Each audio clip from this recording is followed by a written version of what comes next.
For the third reading this morning, I've chosen a passage from Mark's Gospel, and it's the story of a little 12-year-old girl whom Jesus raised from the dead. So for me, it's like it's almost as if you're looking at a near-death experience in the New Testament itself. And I would have loved to have spoken with that child afterwards and asked her what was happening during the time when you were dead. It's the story of Jairus' daughter. Jesus went back across to the other side of the lake. There, at the lakeside, a large crowd gathered round him.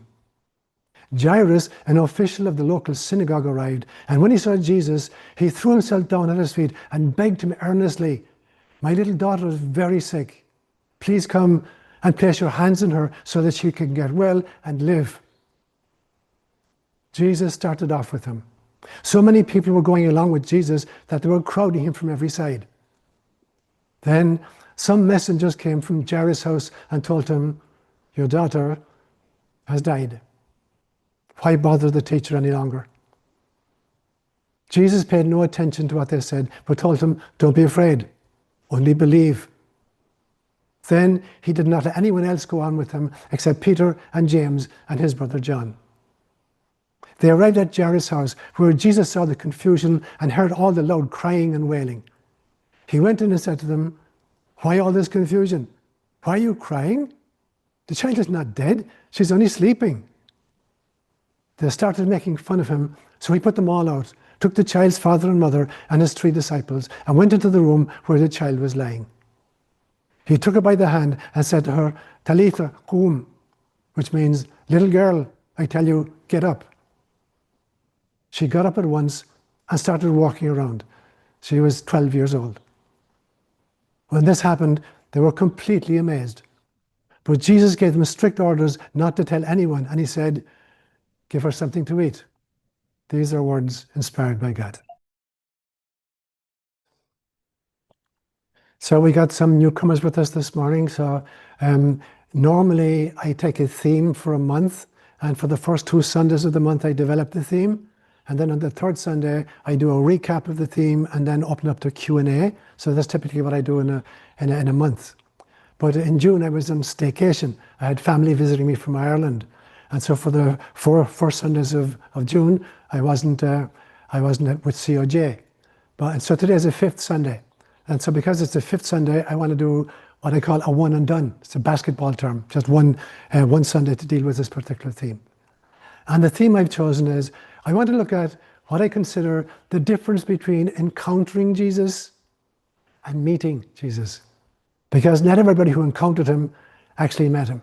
People had completely different reactions to their encounters with Jesus. So what I want to do briefly this morning, I want to do a chronological look at the people who encountered Jesus from the time of his conception to his resurrection, and how they reacted to him, what their reaction was on meeting him.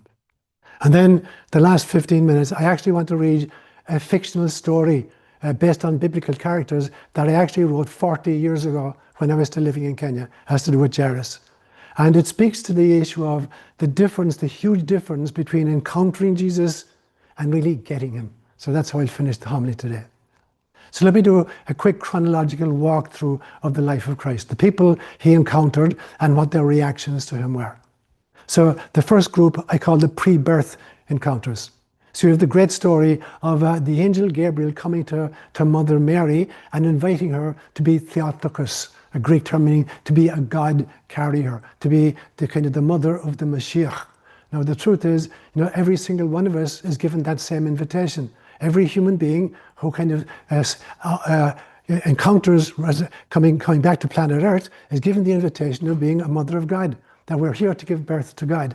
And very few of us actually accept that invitation. But Mary did. So Mary is saying yes. So the first encounter we see in the life of Jesus is at his conception, where she says, yes, I will give birth to a Mashiach. Yes, I will be a Theotokos. Yes, I will give birth to God. Which is the invitation that we're all offered when we sign up for incarnation. So that was the first person to encounter him, and that was the reaction. And she dedicated her entire life to working out and acting out that, becoming a mother of God. The second person to encounter him in a pre-birth encounter was Elizabeth, Mary's cousin. And Mary goes to visit in the hill country Elizabeth, who's an elderly woman, way beyond menopause, but suddenly she finds herself pregnant. And she's pregnant with the future John the Baptist to be. And as Mary enters her household, Elizabeth says to her, "Who am I that the mother of my Lord should visit me? Because the very moment I heard your greeting, the baby in my womb leaped for joy." I call this the Christian namaste, the realization that the divine in me recognizes and honors the divine in you. So Elizabeth's first reaction to the child Jesus in utero is to recognize that he's a divine child. And as is her own child to be born, as is the carrier of the child, Mary, as is the carrier of John the Baptist, Elizabeth. So the first encounters, the pre-birth encounters, are extraordinary. Two women totally accepting kind of this role of being a God carrier. The second group I want to look at then are the infancy and the childhood encounters. So chronologically, first you got the three wise men, probably Zoroastrian priests who were coming from Persia. And they've seen a star rising in the west, and they follow it and come to the land of Israel. And they're looking to find where this newborn king of the Jews is going to be. And so they make a courtesy call on Herod the Great. And Herod, they want to know, can you give us some directions where we might find the child who was born to be king of the Jews? Now, you need to know about Herod the Great at that stage. Herod had actually killed two of his own sons because he was afraid of being overthrown, and he killed his own favorite wife. He had several wives. He killed his favorite wife. He was so kind of paranoid about being overthrown. And so Herod the Great, on hearing about this little baby who would be born to be king of the Jews, his reaction, "Oh, that's great news. Go find him, and when you find him, let me know so I can come and worship as well." And we know what his plan was. When they didn't come back, when the wise men didn't come back because they were warned in a dream, "Don't go back to Herod, he will kill the child." And so Herod sets out a decree, all male children of 2 years and under in the Bethlehem area have to be kind of assassinated. So there's the first real negative reaction to the coming of Christ, to kill him. The next one you find after his birth, he's in the temple, he's 8 days old, he's being presented in the temple. And an old man who spent his life in the temple comes and he sees the child and he recognizes him, and he takes the child from Mary and he says, "This child is destined for the rise and the fall of many of Israel." And then turning to Mary, he says, "And your own soul a sword shall pierce, so that the secret thoughts of many may be laid bare." This was an extraordinarily accurate prediction of what Mary's life would actually look like. And there's an elderly woman there called Anna in the temple, and she takes the little baby and she blesses him, and then she goes out and she begins speaking to others that the Mashiach has been born. Fast forward 12 years, and you have the story of the finding in the temple. Now Jesus is 12 years old, and the family have come down to Jerusalem for the feast, and he's missing. When they go back to our home, they find the child is missing. And they spend 3 days looking for him. And they find him in the temple, debating with the scribes, and the wise ones. And I sometimes wonder, if Nicodemus, who came to him secretly at night when he was a grown man, if Nicodemus was actually one of these scholars who heard this child speaking at age 12. So now you have, again, different reactions to the presence of the Christ. The third group I want to look at is, I call it encounters with family and with the villagers. So when Jesus begins his public ministry, if you read it through Mark's gospel, he starts off with some extraordinary miracles and healings and preaching, and he's getting a really great reaction from the crowds. And then he comes to his home village in Nazareth, and now all hell breaks loose. He's invited into the synagogue and he preaches, and now there's his neighbors, and they say, "Who the hell does he think he is? Isn't this the carpenter? Isn't this the son of Mary?" And for us, it's very difficult to understand. That was an extraordinary insult.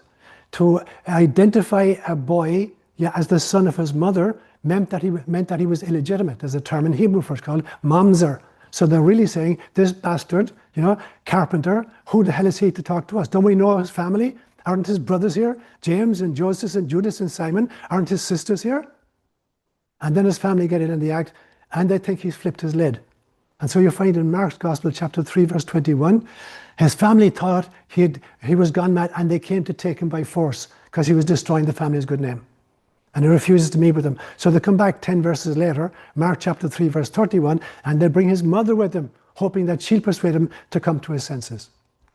Now, at the very, very end, at the last day of his life, I often wondered, why was it that when Jesus was dying on the cross, he said to his disciple John, "Behold your mother, look after my mother," and to his mother, "Behold your son, look after John."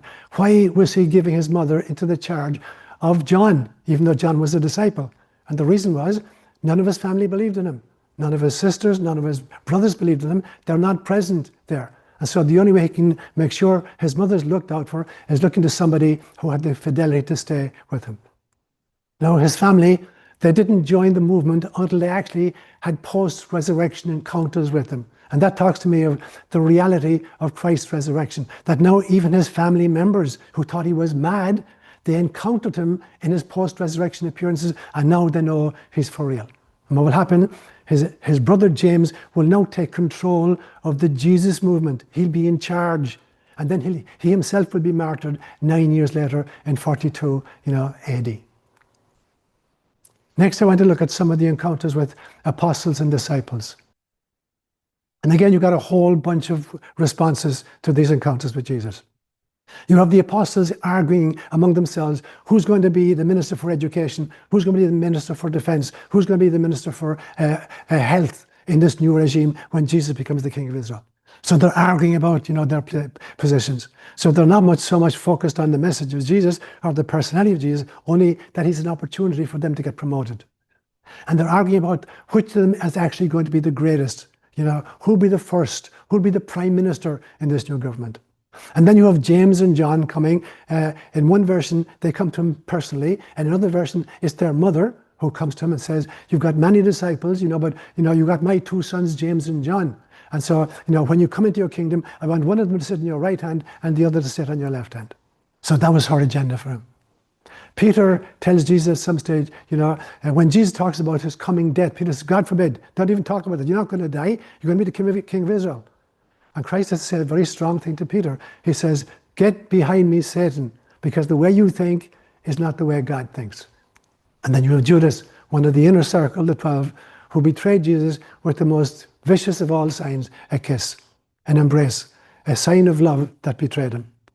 And then a little bit later, you have Paul on the road to Damascus. Paul, who thinks that this Jesus character from Nazareth is a troublesome heretic and his movement needs to be wiped out. And then at some stage he realizes, oh my God, he's the Savior itself. He is the Messiah. You have the greater number of disciples. There's a great story in John's Gospel where Jesus has just fed 5,000 people with loaves and fishes. And then he says, the bread you've eaten now, that's not the real bread. Unless you eat the flesh of the Son of Man and drink his blood, you won't have life in you. And at this stage, they said, yeah, he's too far. At this stage, this is too much. And we're told many of them walked no more with him. At this stage, even his disciples began to think, this guy is crazy. How can he give us his flesh to eat and his blood to drink? So they walked away, and that was the end of the story. And then in the post-resurrection period, when Jesus comes back from the dead, you've got this radical shift among the disciples and among the apostles. And now you have these bumbling fishermen filled with insight and eloquence and courage and compassion. So that they were the reactions of the apostles and the disciples. The next group I want to look at is kind of encounters with religious and political leaders. So religious leaders, we have the scribes and the Pharisees being really upset because he's hanging out with prostitutes and sinners and he's breaking the law. So how could they kind of follow him when he's not keeping the Mosaic law? Others are claiming that the miracles and obviously the very real healings he's doing it by the power of Satan. And finally, on the last day of his life, the high priest will call him an actual blasphemer that he claims to be, because he claims to be a son of God. So that was the religious reaction to him. And then you have the political reaction. You have Herod Antipas. Herod Antipas is the son of Herod the Great, the guy who 30 years before tried to kill the baby Jesus. Now, Herod Antipas has been hearing about Jesus and the miracles. And Herod has just executed John the Baptist. He beheaded him, because his daughter-in-law danced so beautifully for him. And now Herod is fearful that John has reincarnated. He thinks Jesus is the reincarnated John whom he has just beheaded. So he's desperately needing to have an encounter with Jesus. And eventually he does, again on the last day of Jesus' life. And now that you have resurrected from the dead, I want to do some miracles for me, entertain me. And he's the only character that Jesus meets with whom Jesus refuses to exchange a single word. He just totally ignored him. He will talk to anybody else. He did not talk to Herod on the last day of his life. So Herod sends him back to Pilate as this guy is just a buffoon. It's not the reincarnation of John the Baptist. He's not an entertainer. He refused to do any miracles to me. Take him back. And then you have Pilate. And as far as Pilate's concerned, this is just a matter of expediency. It's just another bothersome Jew, messing up his day. So let's get rid of him. And then finally, the final group I want to look at is encounters with strangers. How did strangers react to encountering Jesus? You have this great story of the rich young man who came to Jesus and said, "Good Lord, what must I do to be saved?" And Jesus says, "You have Moses and the laws. Keep the commandments. Don't kill, don't steal, don't commit adultery." And the young man says, "I have done all of these since I was a child. What do I still need to do?" And Jesus said, "Okay, you need to sell everything you have and follow me." And this was too much for the young man. Really, really good guy, but there was no way he was going to leave all his inheritance and follow this traveling itinerant preacher. That was his reaction. There's this funny story again in Mark's Gospel where Jesus is in an area called Gerasene, and they come across a man who's possessed by demons, and he lives among the sepulchres, and he gashes himself, and he's bleeding constantly, and he's attacking people. Everybody's afraid of him. And so he sees Jesus, and he runs out and he says, "Jesus, I know who you are. Why are you come to upset us?" And Jesus sends the demons out of him. And the demons say, "Send us into the pigs." There was a herd of pigs, 2,000 pigs on the hillside. And the demons go into the pigs and they run down the cliff and throw themselves into the sea and drown. And the people who witnessed it go into the town and tell what happened. And the people of the town come out and they hear what's happened. They've just lost 2,000 pigs. And they say to him, "Get the hell out of here. Enough of you. We don't want this kind of energy around here anymore." So that was their reaction to this miracle. On the last day of his life, you have the two thieves on the cross. One who was angry at him and the other repentant. And to the repentant one, Jesus says, "This day you will be with me in paradise." So two totally different reactions for two people dying on the cross side by side with two strangers. And then ultimately, at the foot of the cross, you have the Roman soldiers encountering Jesus. As far as they're concerned, this is just another schmuck. This is just another day's work. So these are all the differences between encounters with Jesus and actually meeting who Jesus is. So I'm going to finish the homily then by reading, this was a story I wrote way back in 1980 when I was still living in Kenya. And I have to kind of forewarn you that even when I read this, 40 years later, there are some parts, I find it hard to read, and I find it hard to keep going. I break down in tears. So forgive me if I stumble my way through it. And I entitled it, "When I Remember Zion." He seemed somehow different, not the normal importunate beggar thrusting a bowl in one's path and clawing with broken and dust-encrusted fingernails at one's cloak. He seemed almost disinterested in alms, as if it mattered little whether he ate or not. Beggars. It's one of the reasons I don't much fancy these trips to Jerusalem, which are now much more frequent since my father's demise and his bequeathing of the family business to me. My recollection of Jerusalem has always been an impressive, incense-clouded temple and a most unimpressive horde of fly-infested mendicants. Walking any of the streets is a veritable running of the gauntlet. All manners of disfigured creatures obstructing one with mutilated and hideous limbs, cursing earthily if ignored, and grinning ingratiately if being thrown a coin. Disquieting affair, really. With this chappie was different. Beneath the unkempt beard, emaciated face, and tattered attire, there was a deep and abiding wistfulness. Moreover, I seemed to recognize his face from long ago. I dallied a little too long in pitching my offering into his bowl, and he looked up, sensing that I was perusing him. I knew then that I had met him before. He used to be the synagogue leader in Capernaum, where my father took me to worship each Sabbath when I was a boy. Gathering my robes carefully about me, I squatted before him and asked, "Are you by any chance Jairus, once the synagogue leader of Capernaum?" A look of alarm dilated his grey eyes so that the whites contrasted sharply with the brown, weather-beaten countenance.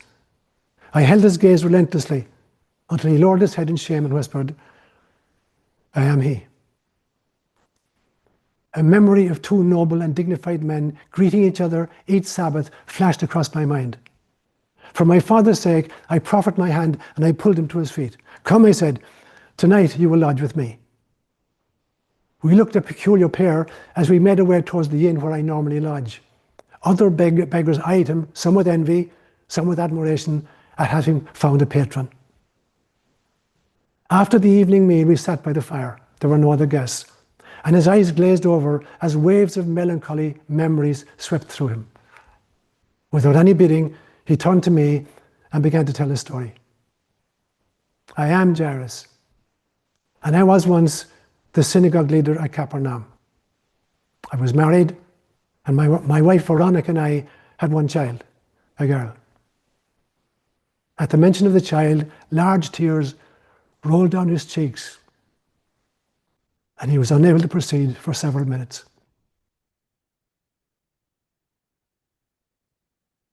We were very happy, my wife and child and I. I was well respected in the community. I loved my wife, and next to my God, I lived for my child. Then one summer, our child became seriously ill. Nothing or nobody could ease her pain or cool her fever. I brought doctors from Jerusalem and even from Damascus.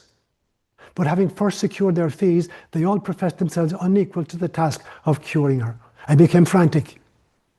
I declared on my immortal spirit that if I thought Baal or Astarte could have restored her to health, I would have offered them a sacrifice. One day, when she was at death's door, having been in a coma for 2 weeks, a friend told me that Jesus the Nazarene was in town. Parenthesis here, author's note, this Jesus had a sometime reputation as a healer and a prophet, but was executed about 20 years ago for inciting the populace to disaffection against Rome. It was said that he had left the gift of curing, that he had the gift of curing sicknesses of all kinds, and indeed huge crowds from Galilee and Judea followed him about. Throwing caution and pride to the winds, I rushed out to try and meet him. He had moved on, I was told, and was heading for Cana. I set out after him, and towards evening came upon him and a large concourse of people. I stayed the night there, and early next morning I went to meet him. I was told that he had gone out very early to be alone to pray. I tracked him down, and throwing myself on my knees, I begged him to come and cure my daughter. Here the old man broke down again. Then he said a very strange thing. I wished to God I had never met him, or that he had refused to cure her. It would have been easier to have lost her the first time. There was no sound for 2 minutes, but the fire crackling. I thought he would not go on with the story. But finally, he pulled himself together and continued. He readily agreed to come, and we started back for Capernaum, hope and fear wrestling together in the knot that was my stomach. When I got to the street where we lived, the blood drained from my face. In the distance, I could hear the death dirge of the flutes and the synthetic shrieking of the professional mourners. My child, my little girl, was dead. My knees buckled, and I would have collapsed in a heap were it not for the strong grip he took of my shoulder. Have faith, he said. That was all.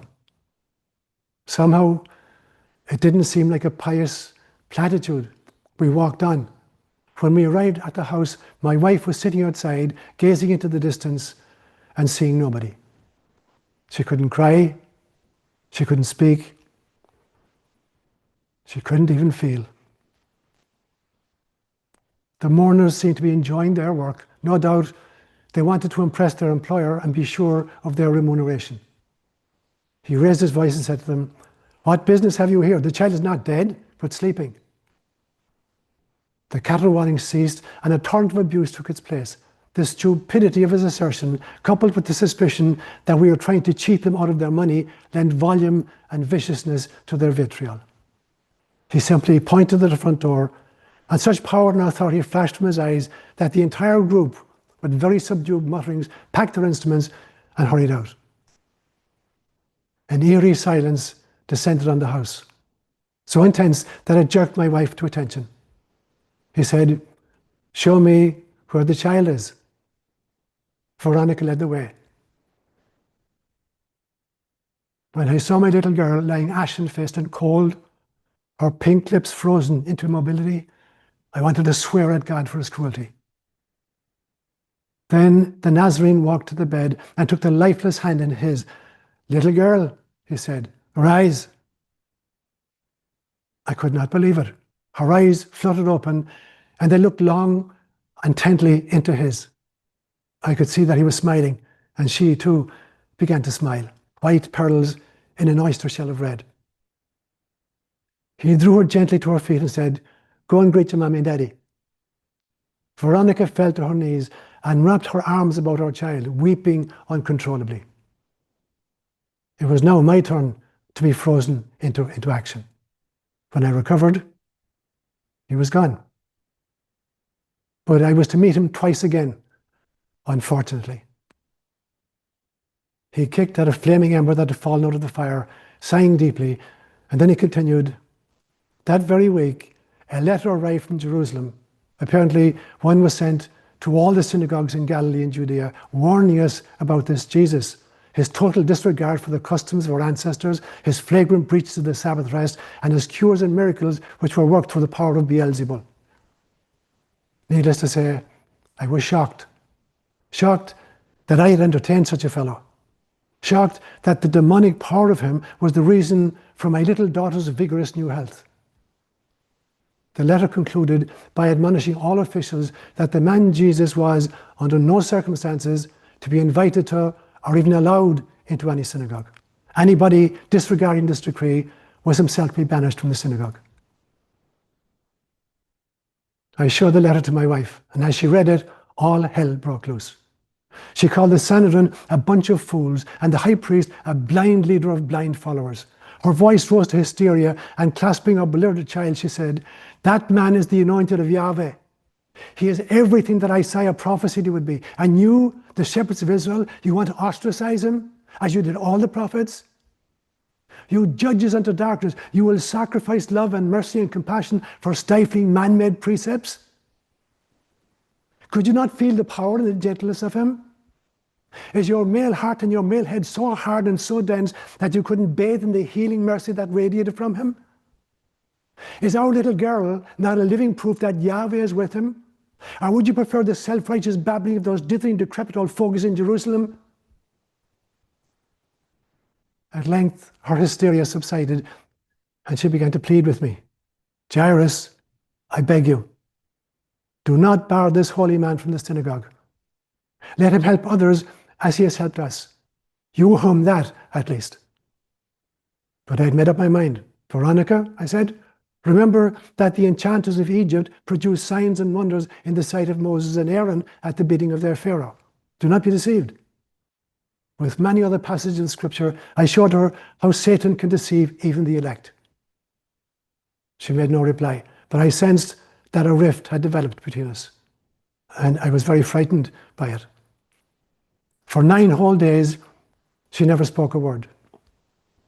On the second next Sabbath, he appeared at the synagogue, but we were ready for him.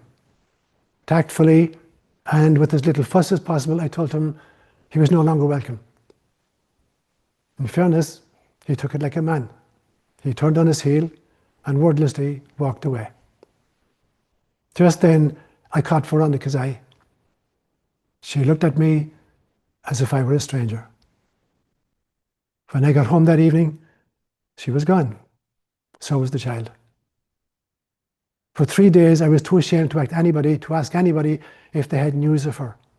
When I did ask, nobody knew of her whereabouts. Pride would not allow me to take it any further. When she has discovered which of us is right about this son of Satan, I thought, she'll come back and beg my forgiveness. With dignity and a certain haughtiness, I continued my duties, ignoring the knowing looks of my neighbours. Months, silent months, soundless, never-ending nighttime months passed, and I went up to Jerusalem to celebrate the Paschal feast. On the Friday before the great Sabbath, as I made my way along a small side street, I found myself on the fringe of an exultant, motley mob of excited citizens and Roman soldiers. They were bringing 3 criminals toward Golgotha for crucifixion. And one of them was the Nazarene. I almost felt pity for him. He struggled under a huge cross, and his face and body were a mess of gaping wounds, sweat, and spittle. Suddenly, as he drew near to where I stood, a woman burst out of the crowd and ran towards him. The soldiers were too surprised to intervene. She held a soft white cloth to his face and ever so gently swabbed and patted the blood, the sweat, and the spittle. His lips formed the words, "Thank you."